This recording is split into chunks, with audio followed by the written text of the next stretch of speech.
आलोक TV Balangir अर्गणी सामाजिक संस्था सहयोग फाउंडेशन बलांगीर खुजेनपाली अवस्थित धवलेश्वर मंदिर रे विश्व शांति पाई शिव जलाभिषेक आयोजन करथिले। एही कार्यक्रम रे 500 रु अधिक भक्त जल चढ़ाई भगवान भोलानाथंकर आशीर्वाद और प्रसाद ग्रहण करथिले। एही पवित्र सुजोग रे भक्त माने धार्मिक संगीत और मंत्र सहित भगवान शिवंक अभिषेक करथिले, जहा द्वारा समग्र परिवेश रे एक दिव्य ऊर्जार संचार होइतिला। शिव जलाभिषेकर महिमा वर्णना करबा अत्यंत गुरुत्वपूर्ण। एही पवित्र अनुष्ठान द्वारा व्यक्ति निजर मन शरीर और आत्मा को शुद्ध करे। भगवान शिव को जल अर्पण करिबारु समस्त व्याधि और विपद दूर होइथाय और जीवन रे सुख समृद्धिर आगमन हुए।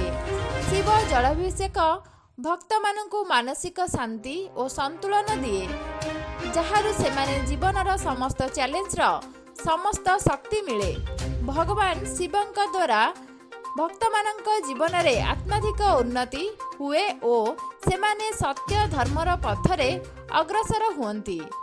शिव जलाभिषेकर धार्मिक और आध्यात्मिक महत्व अत्यधिक। प्राचीन शास्त्र माने उल्लेख करिसंति जे शिव जलाभिषेक रे समस्त प्रकारर नकारात्मक ऊर्जा समाप्त हुए और व्यक्ति को नुआ जीवन जीवंता पाई प्रेरणा मिले।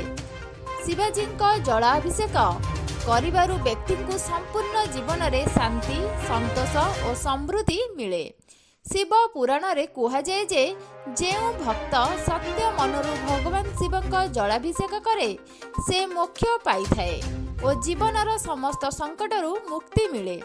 एही आयोजन रे समस्त भक्त माने उत्साहपूर्ण भाव रे भाग नेइथिले और सहयोग फाउंडेशन रा एही प्रशंसनीय प्रयास को भूरी भूरी प्रशंसा करथिले।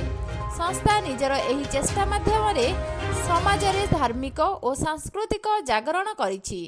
भक्त माने कहिसंति जे एही प्रकारर धार्मिक कार्यक्रम माध्यम रे केवल समाज रे एकता और समरसतार विकास हुए नुहे, बरम एथिरु आसंता पीढ़ी मध्य निज धर्म और संस्कृति प्रति सचेतन होइथाए।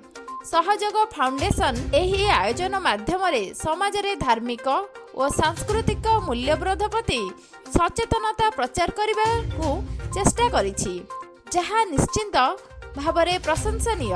संस्था कहिछि जे भविष्यत रे मध्य एपरि धार्मिक और सामाजिक कार्यक्रमर आयोजन करिब, जहा माध्यम रे समाज रे शांति समृद्धि और शुभ आभास साजी रहिब। ब्यूरो रिपोर्ट आलोक टीवी।